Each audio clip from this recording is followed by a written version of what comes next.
کراچی میں rangers camp پر ہونے والی دہشت گردی کی منصوبہ بندی افغانستان میں ہوئی گرفتار دہشت گرد کے سنسنی خیز انکشافات حملے میں ملوث دہشت گرد تنظیم جماعت الاحرار کو افغان طالبان رجیم کی حمایت کے شواہد سامنے آ گئے۔ زخمی دہشت گرد نے اپنا نام عثمان علی بتایا، کہا کہ جلال آباد افغانستان سے آیا ہوں، میرا تعلق جماعت الاحرار سے ہے، میرے ساتھ 3 دیگر ساتھی عبدالہادی جنان اور عمر فاروق بھی تھے۔ دہشت گرد عبدالہادی مارا گیا۔ دہشت گرد جنان نے پاکستان رینجرز کیمپ پر بم پھینکا تھا۔ 7 روز قبل عبدالہادی کے پاس آئے تھے، ہمیں ایک زیر تعمیر عمارت میں رکھا گیا۔ حملے میں استعمال ہونے والا اسلحہ عبدالہادی وزیرستان سے لایا تھا۔ ہم سب کو افغانستان میں تربیت دی گئی، مجھے صرف جیکٹ دی گئی تھی، خود کش ہم خود تیار کر لیتے ہیں۔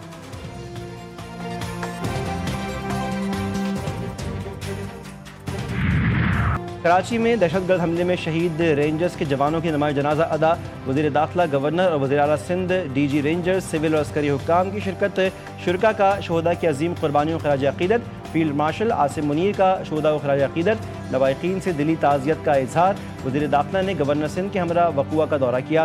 محسن نقوی نے کہا کہ دہشت گردی کا واقعہ انتہائی افسوسناک ہے، جس کا حساب لیا جائے گا۔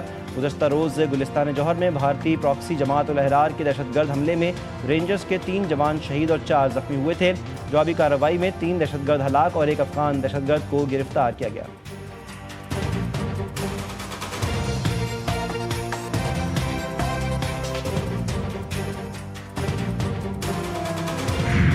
ایران اور امریکہ کے درمیان کشیدگی۔ سوئٹزرلینڈ میں رواں ہفتے شیڈول امریکہ ایران مذاکرات معطل۔ وال اسٹریٹ جرنل کے مطابق مذاکرات آبنہ ہرمز پر لڑائی کے باعث معطل ہوئے ہیں۔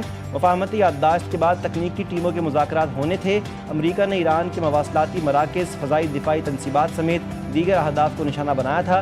امریکی حملوں کے جواب میں ایران نے بحرین اور کویت میں امریکی تنصیبات پر حملے کیے۔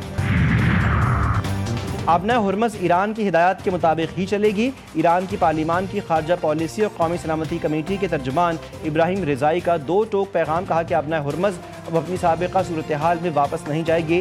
دیگر ملکوں کے پاس ایران کی ہدایات تسلیم کرنے کے سوا کوئی چارہ نہیں ہوگا۔ ایکس پر اپنے بیان میں کہا کہ پاسداران انقلاب کی امریکہ کے خلاف فیصلہ کن کارروائی اور آبنہ ہرمز پر ایران کی خود مختاری کے اظہار کی مکمل حمایت کرتے ہیں۔ ہرمز میں آئندہ کے معاملات ایران کی پالیسی اور ہدایات کے مطابق چلیں گے۔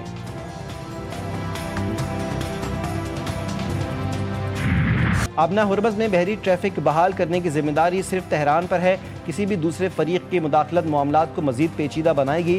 گزشتہ 2 راتوں کے واقعات واضح مثال ہیں۔ ایرانی وزیر خارجہ نے کہا کہ واضح کیا ہے کہ اسرائیل کا لبنان سے انخلا، حملے روکنا امریکہ کے ساتھ عبوری معاہدے کا لازمی حصہ ہے۔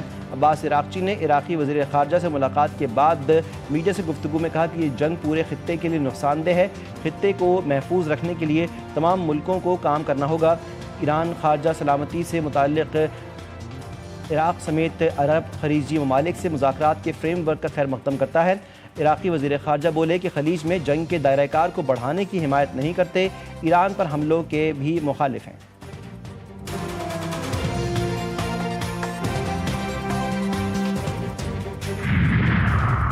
میناب اسکول کے جنگی مجرموں کو انصاف کے کٹہرے میں لایا جائے۔ ایرانی عوام کے خلاف امریکی اور اسرائیلی جرائم بین الاقوامی عدالتوں میں اٹھائے جائیں۔ 9 مولود بچوں سے لے کر بزرگ شہریوں تک کو شہید کیا گیا۔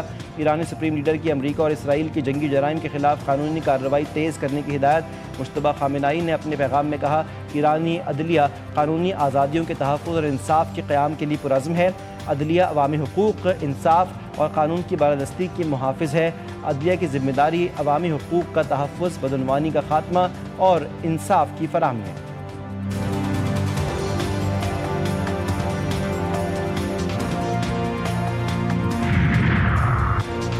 امریکی صدر کی ایران کے خلاف مزید سخت فوجی کارروائی کی وارننگ، دھمکی دی کہ مزید تحمل ممکن نہیں، ایسا نہ ہو کہ ایران کا وجود ہی نہ رہے۔ امریکی فوج نے جنگ بندی معاہدے کی خلاف ورزی پر ایران کو نشانہ بنایا۔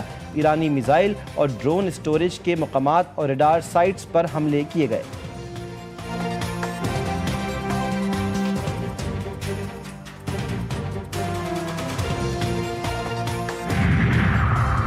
ایران نے لبنان سے اسرائیلی انخلا کی واضح ٹائم لائن مانگ لی۔ ترجمان ایرانی وزارت خارجہ اسماعیل بقائی نے کہا مقبوضہ لبنانی علاقوں سے غیر مشروط اسرائیلی انخلا کے لیے واضح ٹائم لائن طے کی جائے۔